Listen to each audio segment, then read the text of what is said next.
Leo ஜீனோ Hunter episode 33. இது போன்ற கதைகளை தொடர்ந்து கேட்க இப்போதே குமார் ஸ்டோரிஸ் சேனலை சப்ஸ்கிரைப் செய்து கொள்ளுங்கள். மறக்காம லைக் பண்ணுங்க, ஷேர் பண்ணுங்க. நீ எது போன்ற ஆயுதங்களை வாங்க விருப்பப்படுகிறாய்? பனி போன்ற குளிர்ச்சத்து நிறைந்த ஆயுதங்களா, அல்லது நெருப்பு போன்ற சூடான ஆயுதங்களா? எதை போன்ற உபகரணங்களை நீ விரும்புகிறாய்? மற்றவர்கள் எந்த பிரச்சனையும் இல்லாமல் சில வகையான ஆயுதங்களை வாங்கலாம். ஆனால் நிச்சயமாக சுருள்கள் போன்ற பொருட்களை உங்களுக்காக மற்றவர்கள் வாங்க முடியாது. லியோ தலையசைத்தான். இது அவனுக்கு தெரியும். உதாரணமாக, அவன் வாங்கிய 9th level lighting vault, centre of limits, underground, alliance, lighting centre போன்றவற்றின் தரவுதளங்களில் தோன்றும் லியோ 9 ஸ்டேஜ் லைட்டிங் ஸ்வாலின் முதல் 3 நிலைகளை வாங்கியுள்ளார். அந்த வகையில் லியோ 9 நிலை லைட்டிங் வாலை எந்த பிரச்சனையும் இல்லாமல் பயன்படுத்தலாம். இருந்த போதிலும் அதே நேரம் சபரிஷ் 9 நிலை லைட்டிங் வாலை பயன்படுத்த முடிந்தால், அவர் பயன்படுத்துவதை பாதுகாப்பு படையினர் பார்த்து பிடிபட்டவுடன் அவர் கைது செய்யப்படுவார். ஏனென்றால் அது 9 நிலை லைட்டிங் வாலை சுருளை நகலெடுத்து பரப்புவதாக கருதப்படுகிறது. இது லைட்டிங் கடவுள் நிலை வீரர் இந்த சுருளுக்கு வைத்திருக்கும் உரிமையை மீறுவதாக கருதப்படும். நீங்கள் அதை வாங்கவில்லை என்றால் அதை பயிற்சி செய்ய உங்களுக்கு உரிமை இல்லை. நீங்கள் வேறொருவரை உங்களுக்காக ஏதாவது வாங்க அனுமதித்தால் தரவுதளம் அதை காண்பிக்கும். நீங்கள் சுருளை வாங்குவது குறித்த எந்த தகவலும் இல்லாததால் நீங்கள் அதை பெற்றாலும் அதை பயிற்சி செய்ய முடியாது. இருந்தபோதிலும் ஆயுதங்கள் மற்றும் உபகரணங்களுக்கு இந்த வகையான பதிப்புரிமை கட்டுப்பாடு இல்லை. லியோ, உனக்கு தேவையான அனைத்து ஆயுதங்களையும் உபகரணங்களையும் எழுதி வை. நான் திரும்பி வந்ததும் அவற்றை உனக்காக வாங்கி தருகிறேன் என்றார் சபரிஷ். சரி என லியோ தலையசைத்துவிட்டு உடனடியாக அதை ஒரு காகிதத்தில் எழுதச் சென்றான். அவன் மணலில் யோசித்து வைத்திருந்த ஆயுதங்களை வரிசையாக எழுதத் தொடங்கினான். அனைத்து வகுப்பு 5 உபகரணங்களும் போர் சீருடை தொகுப்பின் பாதி விலை 9 மில்லியன், 2வது தொடர் பீஸ்ட் வாலின் பாதி விலை 3 மில்லியன், 5வது தொடர் கேடயம் 1.5 மில்லியன் மற்றும் 10 6வது தொடர் எரியும் கத்திகள் 1.5 மில்லியன், மொத்தம் 150 மில்லியனுக்கு அவருடைய பையும் தந்திரோபாய தொடர்பு கடிகாரமும் உடன் லியோ எழுதியிருந்தான். பயிற்சி பகுதி. லியோவின் வீட்டின் 2வது மாடி. ஜன்னல் வழியாக விடியலின் வெளிச்சம் பிரகாசித்தது. இது முழு பயிற்சி பகுதியையும் பிரகாசமாக்கியது. லியோ ஒரு தளவான வாரியர் சென்டர் சீருடையை அணிந்து தரையில் மண்டியிட்டார். பயிற்சி பகுதி 100 புள்ளிகளை விட மேலானது மற்றும் முற்றிலும் காலியாக இருந்தது. அதில் லியோ நடுவில் அமர்ந்திருந்தது. அவருக்கு முன்னால் ஒரு சுருள் இருந்தது. 9 நிலை லைட்டிங் ஸ்வாட். 9 நிலை லைட்டிங் ஸ்வாடை கற்றுக்கொள்வது மிகவும் கடினம் போல் இருக்கிறதே. இது எனக்கு ஆச்சரியமாக இருக்கிறதே. லியோ சுருளை திறந்தான். அதை பார்த்தபடியே யோசித்தான். 9 நிலை லைட்டிங் ஸ்வாட். சுருளை திறந்தான். அதில் அறிவுறுத்தல் கையேட்டின் முதல் பக்கத்திற்கு திரும்பிய பிறகு வேகம் என்பதுதான் அந்த பக்கத்தில் மிகப்பெரிய மற்றும் முக்கியமான வார்த்தையாக இருந்தது. நெருங்கி வரும் கத்தியை எதிர்கொள்வது போல லியோவின் இதயம் துடித்தது. இந்த அறிவுறுத்தல் கையேடு 9 நிலை லைட்டிங் ஸ்வாடின் ஒரு நகல்தான் என்றாலும் கூட நகலெடுக்கப்பட்ட கையெழுத்து லியோவை உரைக்கும் அளவுக்கு இருந்தது. இந்த அறிவுறுத்தல் கையேட்டை உருவாக்கிய லைட்டிங் லார்ட் வீரர் எவ்வளவு பயங்கரமானவர் என்பதை கற்பனை செய்யலாம். லியோ தொடர்ந்து வாசித்தான். அனைத்து தற்காப்பு கலைகளிலும் அழிக்க முடியாத ஒரே விஷயம் வேகம். உன் கத்தி வேகமாகி வரம்பை நெருங்கும் போது நீ வெல்ல முடியாதவனாக இருப்பாய் என்று லியோ தலைப்பு பக்கத்தை புரட்டி பார்த்தான். அற்புதமான கையெழுத்தை பார்த்தான். நான் மிகவும் சக்தி வாய்ந்த நகர்வும் வேகத்தின் எல்லைக்கு நெருங்கிய போது என்னுடைய ஒரே ஒரு நகர்வில் வானம் நடுங்கியது, பூமி உடைகிறது, எதையும் விட்டு வைக்கவில்லை. நான் உருவாக்கிய 9 நிலை லைட்டிங் வாலுக்கு பின்னாடி ஒரே ஒரு ரகசியம்தான் இருக்கிறது, அதாவது வேகம். அதை பார்த்து லியோவின் உடலில் சிலிர்ப்பு ஏற்பட்டது. லியோ 2வது பக்கத்தை புரட்டினார். வேகம் எப்படி இவ்வளவு அழிவு சக்தியை கொண்டிருக்க முடியும்? முதலில் உங்கள் எதிராளி எதிர்வினைக்கும் போது உங்கள் கத்தி வேகமாக நகர முடிந்தால் உங்கள் எதிராளி அவர்களின் கத்தியை உயர்த்துவதற்கு முன்பே நீங்கள் அவர்களின் தொண்டையை அறுத்துவிடலாம். உங்கள் எதிராளியின் பலத்தில் 10ல் 1 பங்கு இருந்தாலும் கூட உங்கள் கூர்மையான கத்திக்கு எதிராக தற்காத்து கொள்ள முடியாது. ஆகவே வேகம் உங்கள் எதிராளியின் பலவீன புள்ளிகளை தாக்க உங்களை அனுமதிக்கும். அடுத்து, வேகம் உங்கள் வாளின் சக்தியை அதிகரிக்கும். வேகம் உங்கள் எதிராளியின் பாதுகாப்பை நழுவ விடலாம். வேகம் உங்கள் கத்தியை அழிக்க முடியாததாக மாற்றும். பலவீனமான புள்ளிகளை தாக்கும் கோணத்தில் பார்த்தாலும் சரி, அல்லது அழிக்கும் சக்தியை அதிகரிக்கும் கோணத்தில் பார்த்தாலும் சரி, உங்கள் கத்தியின் வேகத்தை அதிகரிப்பதே சிறந்த வழி. லியோ படித்துக்கொண்டே தலையசைத்தான். இன்றைய சமூகத்தில் உள்ள பெரும்பாலான போராளிகள் இந்த கருத்தை புரிந்து கொள்வார்கள். உங்கள் வேகத்தை உச்சத்திற்கு அதிகரிப்பதன் மூலம் மட்டுமே நீங்கள் வலிமையானவராக மாற முடியும். பல போராளிகள் இந்த கருத்தை புரிந்து கொள்கிறார்கள், ஆனால் இதை நடைமுறைப்படுத்தக்கூடியவர்கள் ஒரு சிலரே. நான் உருவாக்கிய 9 நிலை லைட்னிங் வாள் பூமியில் உள்ள வேகமான வாளை எனக்கு கொடுக்கிறது. இது எனக்கு அதிக வேகத்தையும் வலிமையான உடலையும் தருகிறது என்று லைட்னிங் லார்ட் அறிவுறுத்தல் கையேட்டில் எழுதிய வார்த்தைகள் நம்பிக்கையுடன் நிறைந்திருந்தன. படிக்கும்போது லியோவின் கண்கள் மின்னின. 9 நிலை லைட்னிங் வால் லைட்டிங் ஸ்பீட் லெவல் என்ற சுறுசுறுப்பு நுட்பத்தையும் 9 நிலை லைட்னிங் வால் என்ற முழு கத்தி நுட்பத்தையும் உள்ளடக்கியது. இந்த 2 நுட்பம் அவசியம். பாரம்பரிய சண்டை நுட்பத்தால் மட்டுமே நீங்கள் அதிக சக்தி வாய்ந்த உடலை அடைய முடியும். உடல் தகுதியே முக்கியம். வாள் நுட்பத்திற்கும் சுறுசுறுப்புக்கும் தொடர்ச்சியான பயிற்சியும் புரிதலும் தேவை. லியோ தொடர்ந்து புரட்டிக் கொண்டே இருந்தார்.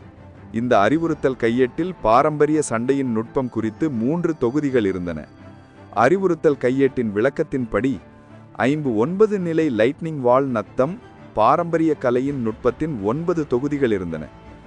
இந்த அறிவுறுத்தல் கையேட்டில் வாள் நுட்பம் மற்றும் சுறுசுறுப்பு நுட்பத்தின் முதல் 3 தொகுதிகள் மட்டுமே இருந்தன. லியோ முழு விஷயத்தையும் வார்த்தைக்கு வார்த்தை படித்தார். தலையை உயர்த்திய பிறகு சூரிய ஒளி பயங்கரமாக இருந்தது. செப்டம்பர் மாத சூரியன் ஜன்னல்கள் வழியாக பிரகாசித்ததால் முழு பயிற்சி மண்டபமும் இன்னும் பிரமிப்படைய வைத்தது.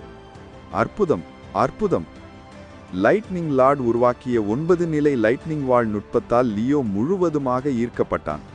அவரிடம் முதல் 3 நிலைகள் மட்டுமே இருந்தாலும் அவை லியோவின் தடையை உடைக்க போதுமானது. இணையத்தில் உள்ள குறிப்புகளை இந்த அறிவுறுத்தல் கையேட்டுடன் ஒப்பிடுவது ஒரு மின்மினி பூச்சியை சூரியனுடன் ஒப்பிடுவது போன்றது.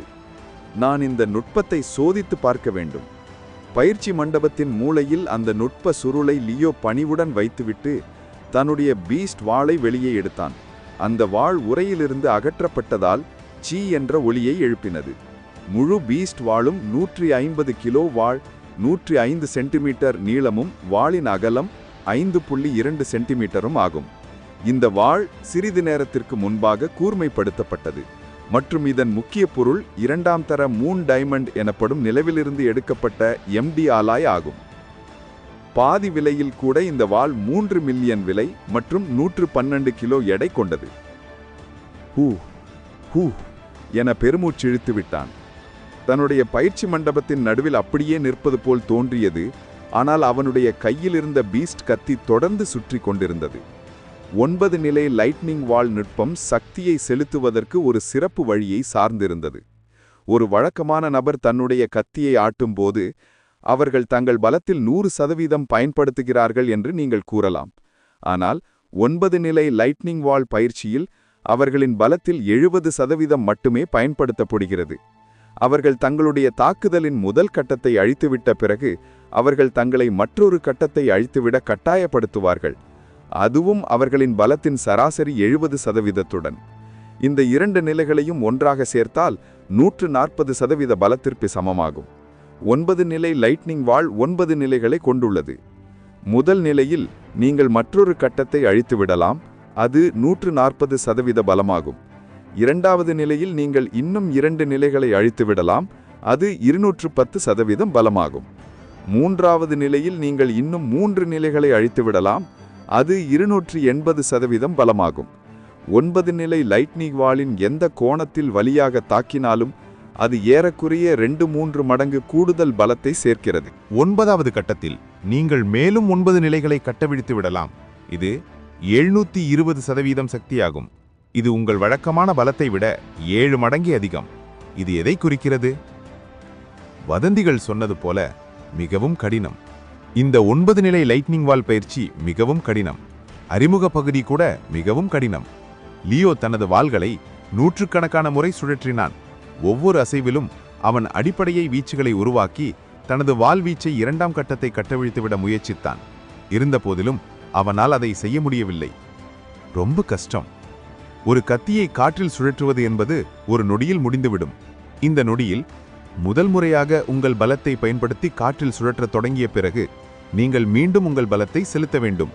இது நடைமுறையில் சாத்தியமற்றது. என்னால் அதிக பேராசை கொள்ள முடியாது போலிருக்கிறது. 9 நிலை லைட்னிங் வாலின் முதல் கட்டத்தில் 18 வெவ்வேறு கத்தி நுட்பங்கள் உள்ளன. அறிவுறுத்தல் கையேட்டின்படி இந்த 18 நுட்பங்களை நான் பயிற்சி செய்தால் 9 நிலை லைட்னிங் வாலின் முதல் கட்டத்தை கட்டவிழ்த்துவிடும் தந்திரத்தை என்னால் உணர முடியும் என்று நினைத்த லியோ. ஒரு புத்தகத்தை 100 முறை படித்த பிறகு அர்த்தம் தானாகவே வெளிப்படும் என்ற பழமொழியை நினைவு பார்த்தான். இந்த 18 நுட்பங்களையும் பல முறை பயிற்சி செய்த பிறகு அவற்றின் பின்னணியில் உள்ள அர்த்தம் தானாகவே வெளிப்படும். லியோ, சாப்பிட நேரமாச்சு. லியோ, சீக்கிரம் என கீழே இருந்த அம்மா அப்பாவின் குரல்கள் கேட்டன. வருகிறேன் என லியோ தனது பீஸ்ட் கத்தியை அதன் உறைக்குள் மீண்டும் வைத்து சுவரில் தொங்கவிட்டான். அதன் பிறகு அவர் 9 நிலை லைட்னிங் வால் நுட்ப கையேட்டை தனது தனிப்பட்ட அறையில் வைத்தவன். இதை செய்த பிறகுதான் லியோ சாப்பிட கீழே சென்றான். சிறிது நேரத்திற்கு பிறகு மீண்டும் அந்த பயிற்சி கூடத்திற்கு வந்த லியோ அதை கற்றுக்கொள்ள முடியாத போதிலும் லியோ மிகவும் சுறுசுறுப்பாகியது தெளிவாக தெரிந்தது. மேலும் அவரது கத்தி மற்றும் சக்தியின் மீதான அவரது கட்டுப்பாடு நிறைய மேம்பட்டுள்ளது. இன்னும் ஒரு முறை என்னால் கட்டவிழ்த்துவிட முடியவில்லை என்றாலும் குறைந்தபட்சம் என் தசைகளை முன்பை விட சிறப்பாக கட்டுப்படுத்த முடிகிறது. லியோ பயிற்சி மண்டபத்தில் தனியாக நின்று அமைதியாக தனது போர் சீருடையை அணியத் தொடங்கினார். அவர் தனது தொடைப்பைகளில் 2லும் 5 எரியும் கத்திகளை அணிந்திருந்தான். மேலும் அவர் அலாய் போர் பூட்ஸ்களை அணிந்திருந்தார். அவர் அணிந்த உடை அவரது தோள்களை வெளிப்படுத்தியது. மேலும் 2 கைகளிலும் மணிக்கட்டு பாதுகாப்புகள் இருந்தன. இன்று செப்டம்பர் 8 நான் நகரத்தை விட்டு வெளியேறி அதிகாரப்பூர்வமாக ஒரு பணியை தொடங்கும் முதல் நாள் என லியோ ஆழ்ந்த மூச்சை எடுத்தார். உண்மையில் இன்று ஸ்டோன் பிரேக்கர் எனும் ஒரு குழு வேட்டைக்கு புறப்படவிருந்தது. லியோ என ஒருவரின் அலறல் சத்தம் வெளியிலிருந்து வந்தது. வருகிறேன் என லியோ பதிலளித்தார். அவர் உடனடியாக கீழே ஓடிச் சென்று பார்த்தார். அவரது தந்தை எல்வின் மற்றும் எல்லின் வரவேற்பு அறையில் நின்று கொண்டிருந்தனர். அவரது சகோதரர் லின் தனது சக்கர நாற்காலியில் அமர்ந்து அமைதியாக லியோவை பார்த்து கொண்டிருந்தார். லியோ நகரத்தை விட்டு வெளியேறி வனந்தரத்தினுள் நுழையப் போவரும் நாள் இன்று என்பது அவர்களுக்கு தெரியும். நகரத்திற்கு வெளியே உள்ள நிலத்தை மக்கள் வனந்தரம் என்று அழைத்தனர். அதில் பாழடைந்த நகரங்கள், புறநகரங்கள், மலைகள், காடுகள், ஏரிகள் போன்றவை அடங்கும். லியோ, கவனமாக இரு என அவரது அம்மாளால் சொல்லாமல் இருக்க முடியவில்லை. கவலைப்படாதீங்கம்மா, லியோ சிரித்தான். அவன் தனது தந்தையை பார்த்து தலையணைத்துவிட்டு இறுதியாக லென்னை பார்த்தான். லியோ, நீங்க திரும்பி வந்ததும் என் கல்யாண மிட்டாயை சாப்பிட முடியுமா என்று அவன் கேட்டதும் அவரது தந்தை திடீரென சிரிக்க ஆரம்பித்தார். கல்யாண மிட்டாயா? இவ்வளவு சீக்கிரமா? அந்த இளம் பெண்ணை 2 மாதங்கள் தானே உனக்கு தெரியாது என்று லியோ சிரித்தான். நீங்க நல்ல உறவில் இருந்தால் அது சீக்கிரம் நடந்தால் யாருக்கு கவலை? சரி, நான் உன் கல்யாண மிட்டாய் சாப்பிட வரேன். அப்போ நீ எனக்கு நிறைய நல்ல ருசியான மிட்டாய் வாங்கி தரணும். எனக்கும் ஒரு லியோ சிரித்துக்கொண்டே தனது சகோதரனின் தலையை தடவியவர். சரி அப்பா, அம்மா, நான் கிளம்பிவிட்டேன். நான் இன்னும் சில நாட்களில் திரும்பி வருகிறேன் என்று சொல்லிவிட்டு லியோ கதவை நோக்கி ஓடிச் சென்று அந்த வில்லாவின் வாசலில் ஒரு வாகனத்தை சந்தித்தார். லியோ தனது போர் சீருடையில் முழுமையாக ஆயுதமேந்தி அந்த முரடுடன் விரைந்து செல்வதை லியோவின் ஃபேமிலி அமைதியாக பார்த்து கொண்டிருந்தது. லியோ, தலைவரையும் மற்றவர்களையும் சந்திக்க மனிதவள வாரியர் அலியன்ஸின் சந்தைக்கு செல்வோம். பின்னர் நாம் ஒன்றாக வனந்தரத்தை நோக்கி புறப்படுவோம் என்று வாகனத்தில் இருந்த ஒரு போர் வீரர் கூறினார். ஆமாம் சகோதர என்று கூறி தலையாசைக்கான் லியோ. லியோ அவன் எருகில் இருந்தது ஸ்டோம் பிரேக்கர் மற்றும் முதுகில் எஃகு ஈட்டியுடன் கூடிய மற்றொரு மனிதருடன் சென்டர் ஆஃப் லிமிட்டின் தனியார் காரை நோக்கி விரைந்து சென்றார்கள்.